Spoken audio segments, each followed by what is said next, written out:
Reading and discussion. Howdy. Howdy, howdy, howdy. We're here and at John chapter 8. But interesting Yeah. for many reasons. We let you know if you watched the last episode that there's going to be kind of a little bit of a textual criticism issue here is, and we got to let people know that the Bible 100% is from God, right? We don't doubt that at all? Don't doubt that at all, but there were, as you would guess, when you ever try to copy something word for word, and then have 100 people copy something word for word, and then have them copy the copy. There are even names for common errors that people make when they do that. Yeah. So. And you can see where they did it. I mean, it's not hard to figure out. Yes, and so we have over 5,000 manuscripts of the New Testament.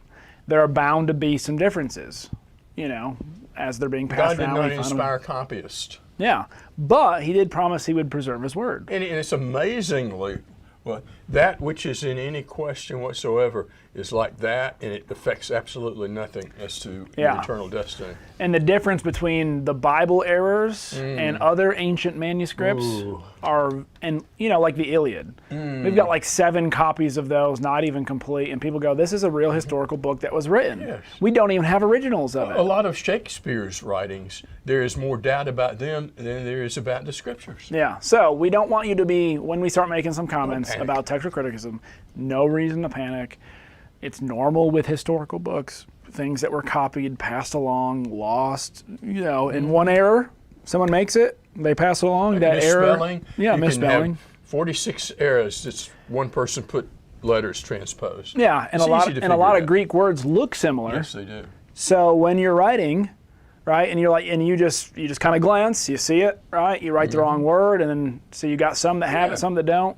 Sometimes you look at a word here, the same word's down here, you go back to the page, you go down here, and things like that. Yeah. So it's easy to spot when it happens. Yeah. It's easy to figure out what happened. It's easy to get it back where it should be. And most of the time, majority of the manuscripts have the right corrected version of something, right? And you can tell pretty quick. Like this section, why I believe, though it is a real biblical story, it doesn't belong here, is because it doesn't fit. Like it doesn't flow in John's. Take it out and close. Yeah. So if you finish reading in verse 52 of John 7, and you jump right into John 8:12, it's like kaboom. And John doesn't do stuff like that. And John's writing's much more. Take that in Luke and Mark, they kind of all of a sudden will just bam, next thing. But John has a very succinct way. Yeah. So with that said, jumping into John chapter 8, it is 59 verses, and so I'll read to verse 30. I think I read first this time. You do. And I'll read to verse 30, and then we'll start from there. You notice I'm sporting my summer look? Oh, yeah, me too.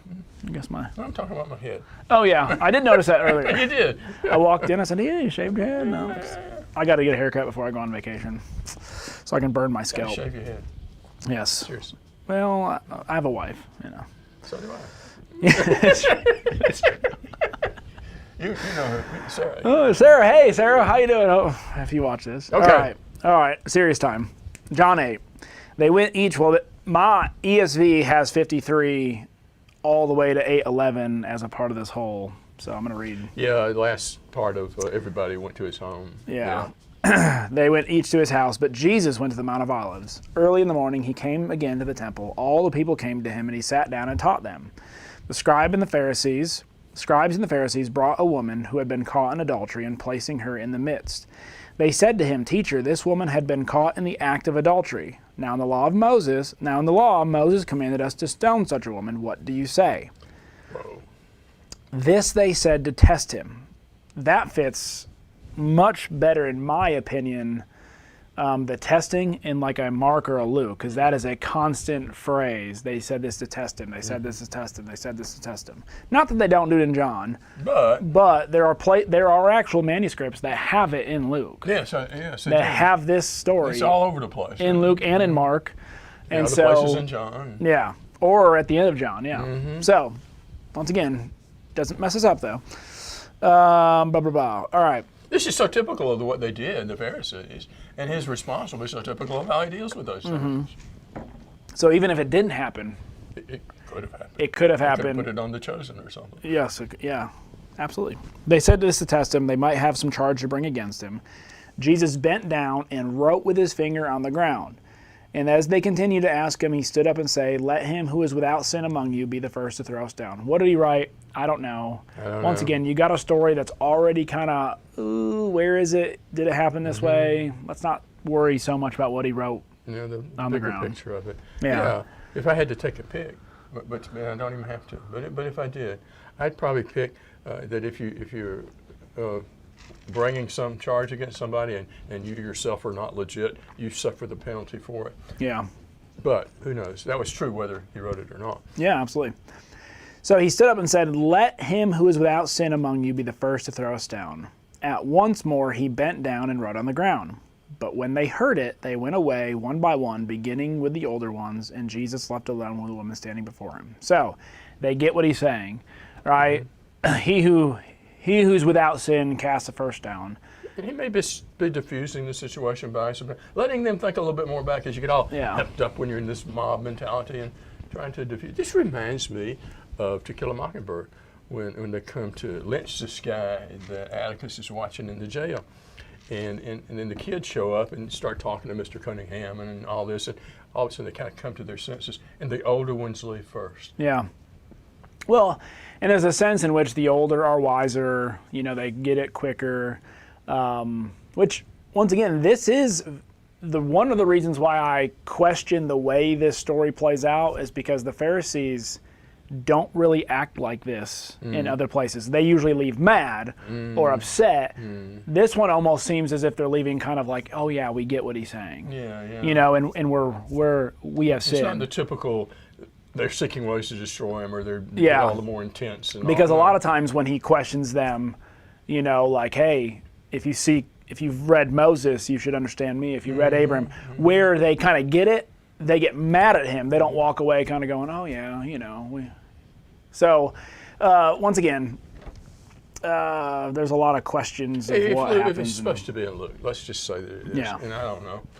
But Luke did a lot of personal investigation of things and interviewed people, and this could have conceivably been something that he ran across in his search that was, legit. Yep. But he kind of got in a little bit different way than normal. Yeah. So they leave. Now here's the real part of the lesson that I like the most, though. Jesus stood up and said to the woman, "Where are they? Has no one condemned you?" And that, to me, on a theological level, on a biblical theological level, has a lot of merit. It does. In the sense of, like James 4, who are you to judge another man's servant? Mm-hmm. Our part in all of this is not to be the judge of others. Right. And was there a part in the law where you were to stone someone who committing adultery? There was. Yes, but there was also built within the law grace, mercy, forgiveness, and ways to. And every time Jesus is confronted with, I could have done this. But he chose mercy. But I desire. If there was a way to proceed in a positive way, he would rather choose that. And what did he constantly tell the Pharisees and Sadducees? Go learn what this means. Yes, I desire mercy, compassion, justice. Sacrifice. Right? And so, the Jews were a nation. They had to obey laws and they had to punish sins. Well, how many people that commit a capital crime wind up being executed in our culture? Very, very few. They end up dying probably before probably that. languishing away in jail. But how many people do you read about in the Old Testament that run afoul of capital punishment? And it's not that they're being lax with the law as much as there are other things to consider to get you to a better place before you would execute. Yes. And there's an idea, and we don't always read this into it. How many offenses have this been? First offense, adultery, was not worthy of being stoned. There were ways in which they could deal with that. And okay? This has all the appearance of a setup. Yeah. Where's the husband? Right? It was in the very act, so he was around, right? Yeah, where was the man in all this, right? Why are they just bringing the woman up? And that's pretty sneaky, whether you're looking in a tent or something. Yes. Goodness. But the point of the matter is who really can condemn us that doesn't have things worthy of being condemned in their own life, right? Judge not lest you be judged kind of thing. Judge righteously. Judge with measure that you judge. Yeah, so if the Pharisees and Sadducees really want to press the matter with this woman, how about their own lives? If it's a rush to judgment, yeah, you are ignoring that there by the grace of God go I. That doesn't mean there isn't a place for judgment, but the kind of thing we're seeing here, that's not what God has in mind. And really, in the context, this woman is just a means to an end. Oh, yeah, to get at Jesus. They're using her. They don't really care what sin it was or who it was. Stone's a horrible way to die. They don't care. Yeah. They don't care. Yeah. She said, "No one, Lord." And Jesus said, "Neither do I condemn you. Go, and from now on sin no more." Once again, whether he said that or not, that theologically, that's what Romans 8:1 would fit. And also Jesus say, if the Son has set you free, you are free indeed. Right? There's no condemnation for those who are in Christ. Those who walk by the Spirit do not commit the things of the flesh. So all of this kind of fits in when Jesus comes and saves you, forgives you, redeems you, does not give you the punishment you deserve, he's expecting you to follow suit and not sin and not live in the life that he's forgiven you from. It's not a get out of jail free card. In fact, Luke has some occasions like that. One classic one when one of his meal things with Jesus and a woman comes in who's been forgiven. The things that are said about her suggest she was a prostitute who would have committed adultery, who knows how many times, who had found forgiveness, and she's just so happy. Yeah. I mean, like I said, it wouldn't be the first time Jesus has forgiven someone with this sin. He could he have stoned her and be legally okay by the law?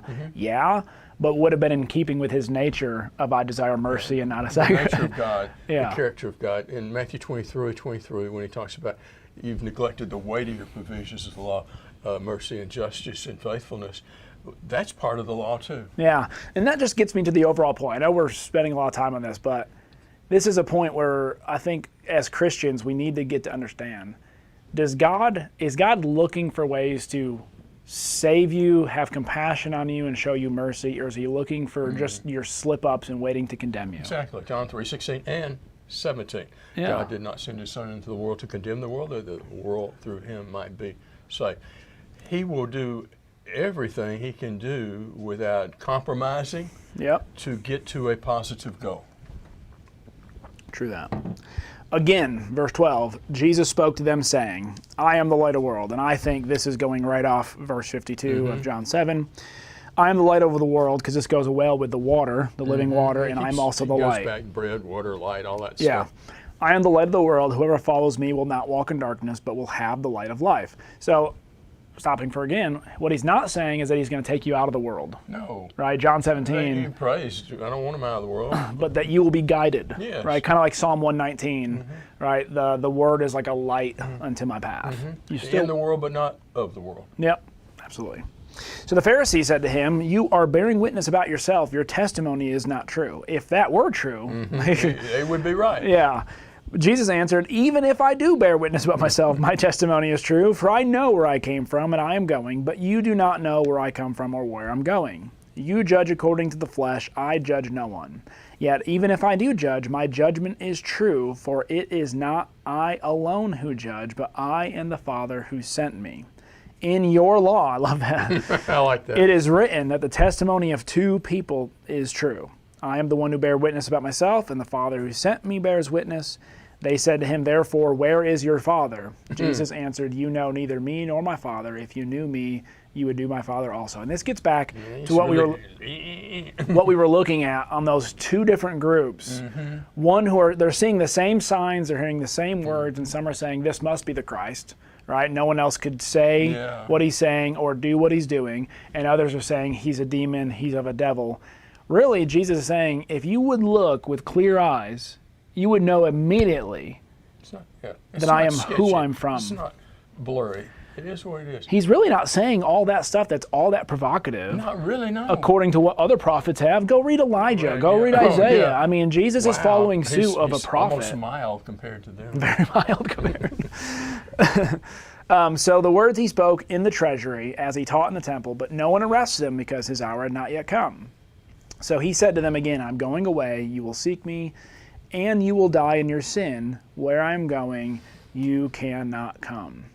So the Jews says, will he kill himself? Since he says, where I am going, you cannot come. He said to them, you are from below. I am from above. You are of this world. I am not of this world. I told you that. I told you that you would die in your sins, for unless you believe that I am he, you will die in your sins. He's just pressing. This is the most heated confrontation so far with the religious establishment. And it goes to what you were saying a minute ago.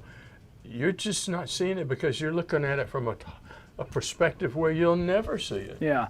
If you humble yourself for a moment and actually listen to what I'm saying, know who I'm coming from. Check it out in your scriptures. And if you follow through, that's the thing. They could check everything that he's saying. It's not like he's just creating new doctrine or creating new law. And he even says, in your law it is written. In their law is the law that he's using. Yes. That speaks of him and they don't see him. Kind of reminds you of the temptation in the wilderness where Satan will use a law. Jesus will come back. Good luck with that, Satan. Yeah. It's time for a provocative political point here. All right. Okay. There are people who don't think Donald Trump could do anything right ever. There are people who don't think Joe Biden could ever do anything right ever, not one single thing. Everything, respectively, has to be condemned because, well, you know how that is. You know how that is. Everybody does something right occasionally, and if you're objective, you'll be able to concede when somebody actually does something worthy of praise. And everybody does something that's good every once in a while. Yeah. But if you're so caught up in your narrative that you can't see truth and you have to preserve your narrative, that's the kind of thing we're talking about here. Yeah, I mean, this is, humankind has always been like this, right? And a lot of times it would just be, hey, you're of a different race or a different culture, a different language. You're automatically, I've deemed this culture Can anything to be good this. come out of Nazareth? Yeah, and so you get a singular person who's not in the group and you're dealing with them and you're like, well, this isn't lining up with what I know about these people, so they must be lying or deceitful. Stop it, right? Take people who they are, individual actions, individual responses, and follow through, you know? Years ago, I was called into a situation involving some preachers who had turned against another preacher. It never happens. And so he asked me to come and help them to see that he had made a mistake. Yeah. He admitted it wasn't a moral mistake or anything like it was a judgment mistake. And he admitted it. He said, I now know why these people were so upset because I did this and that. Yeah. So I come in and I said, guys, sometimes we get so eager to come down on somebody, we don't see when maybe they've actually listened to us and want to come back. And they turned on me. Well, it's like we become, like police officers. It's the same thing with that. Police officers are meant to keep people safe, right? We turn on them, and sometimes they get no, my job is to find faults with people. Well, their job is just to keep community safe. So sometimes, but like as preachers, as Christians, we can become police officers where we're more concerned with finding people's errors, finding what's wrong, rather than looking at intent, rather than looking at context, rather than looking at maybe they made a mistake and they're ready to come back, as you were saying. Jesus was there. He pointed out the woman's mistake, but he also said, go sin no more. Something we can work with. We have to end it here. Can we get a better place with it? I'm reminded of Andy Griffith and Gomer. Citizen's arrest, citizen's arrest. So they said to him, verse 25, who are you? Jesus said to them, just what I've been telling you from the beginning. I have much to say about you and much to judge, but he who sent me is true, and I declared to the world what I've heard from him. They did not understand that he had been speaking to them about the Father.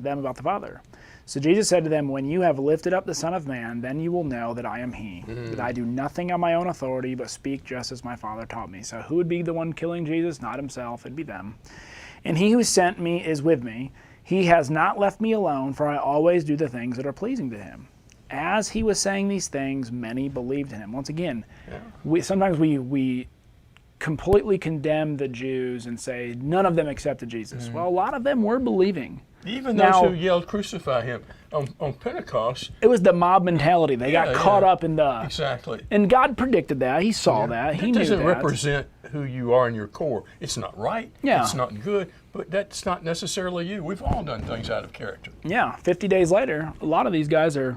Wait a minute. Hailing Jesus, making him reign in their lives. And all right, now it's your turn to read. Okay. So Jesus was saying to those Jews who had believed, So we've got some folks who are willing to hear him out and go with him. And this is going to be, to me, very telling about humanity in general, us. If you continue in my word, it's always important, then you are truly disciples of mine. And you will know the truth, and the truth will make you free. Their answer shows how pride can blind us and make us say dumb things. They answered him, we are Abraham's descendants and have never yet been enslaved to anyone. How do you say you will become free? What's wrong with that statement? Well, they have been enslaved several times, and they're currently technically under enslaved by Rome. Yeah, when they want to crucify Jesus, they have to go and ask Rome's permission. Yep. Jesus answered them, truly, truly, I say to you, everyone who commits sin is a slave of sin. And commits here means in an ongoing way. Yeah, ESV has practice. Yeah, practice is a good way of doing that. Yeah. The slave does not remain in the house forever. The Son does remain forever. So if the Son makes you free, you'll be free indeed. I know that you're Abraham's descendants, yet you seek to kill me because my word has no place in you. I speak the things which I have seen with my Father. The prologue is in the bosom of the Father, and he's come to declare him to us. Therefore, you also do the things which you heard from your father. So he's looking at spiritual parentage. He's looking at who you belong to spiritually. Who's your daddy? And this next section always amazes me because they'll say, well, I'm Abraham's descendants. Well, if you're Abraham's descendants, you would have done this. Well, God's our father. Well, if God was our father, then, well, Abraham's our father. And they will go back and forth just trying to, give us something. And he even says, I know you're Abraham's descendants. Yeah. I know you are. It's known throughout the world. Yeah. But the expectation of what that should have, the people they should have been because of that. Were they like Abraham? No. No. They answered and said to him, Abraham is our father.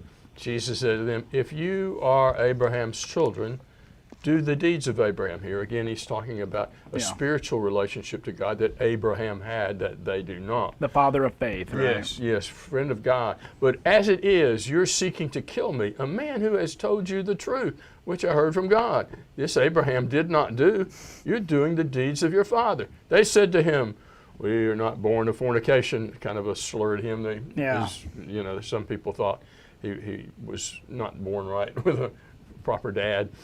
We have one Father, God. Jesus said to them. Which is funny, they just said Abraham was their father. I know. Now they're saying God's our father. Yeah, and you see that sometimes. I've had religious discussions with people, you have too, where they'll say, this is the reason why, and you take that away. Well, no, this is the reason why. No, this is the reason why. They'll find something. Yeah. If God were your father, you would love him, which has implications beyond just an emotional feeling. For I proceeded forth and have come from God. For I have not even come on my own initiative, but he sent me. Why? In other words, you got a problem with me, you've got a problem with him. I love the way the ESV reads that. How does it do it? It just says, if God were your father, you would love me. For I came from God and I am here. That should be such a word of comfort. Like if Jesus came and said, you're in the midst of a troubling time and you heard the words of Jesus go, I am here. I'm here. It'd bring comfort. To them, there's no comfort found. There's no comfort here. Because they can't see him for who he is. Yeah. They see him, in fact, pretty much the opposite of what he is. Why do you not understand what I am saying? You can sense along the way, Jesus has frustrations here with them. He sometimes does with the apostles. It's just like, it's right before your eyes. Just look. And the common folk are believing. I know. Those uneducated adults, they get it. It is because you cannot hear my word. Again, you cannot receive it, process it, and understand what I'm saying by it. You want to pick at it. You have your father, the devil. You want to do the desires of your father. Let's just call it what it is. Well, how many times have they said, he's got a demon or he's of the devil? Yeah. He turns it on their head. You look more like the sons of the devil than I do.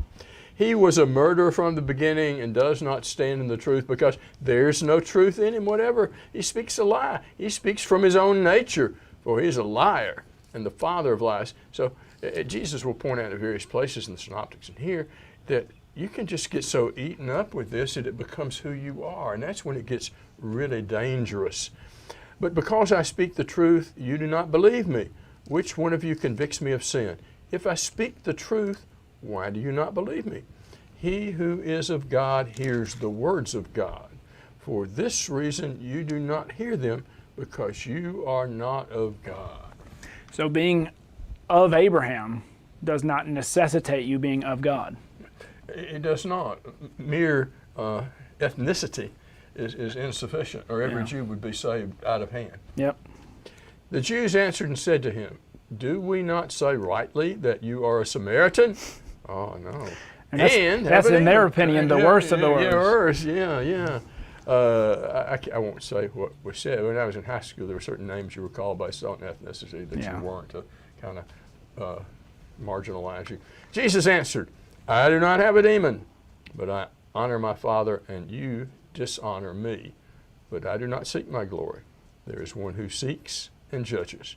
Truly, truly, I say to you, if anyone keeps my word, he will never see death. And of course, speaking of spiritual death there. Yeah, they're not going to like this one. And this isn't the checklist mentality. This is you. This is who you are. This defines you. You are of the nature and spirit of God. Well, when he's already compared that Abraham was a keeper of God's word, and we know that it wasn't a perfection keeping, but it was a relationship keeping. He hung in there. It was a trust. Yes. It was okay, God, I believe in you. I trust in you. You know what's best for me because you're my Father. You are my friend. I'm going to listen. Yes. And Abraham, from his heart of hearts, never said goodbye to God. Forget it. He had mess-ups, but he never abandoned the project. The Jews said to him, now we know that you have a demon. Abraham died, and the prophets also. And you say, if anyone keeps my word, he will never taste of death. These people died there saying, you really don't know what you're talking about. That's so silly. They don't even know what he's talking about. But they also believe in a resurrection, at least these ones. Most likely these are Pharisees. Mm-hmm. Surely you are not greater than our father Abraham. The woman at the well said, you're surely not greater than Jacob. But she stayed with the conversation and realized that he was. Who died? The prophets died too. Who do you make yourself out to be? If you were in that conversation, you'd have probably been kind of unnerved by the ferocity of it. Well, I like what you just said about with the Samaritan woman. And here's the thing that John is showing us. Everybody almost starts off the same place with their first initial reaction with Jesus. But not everybody walks away the same. Exactly. I'm confident there were people in John 6 who later on thought better of it. Nicodemus thinks better of it after chapter 3. So a lot of John shows people who would have conceivably thought better of it later. They reject, but he's put that stone in the shoe, and as they keep with him, they're kind of going, okay. They're seeing it more and more. And it's not these where we have these 3 Bible studies and we're done. Yeah. Man, I mean, these people are taking months. Oh, I mean, these are in between feasts, which there's months in between these feasts.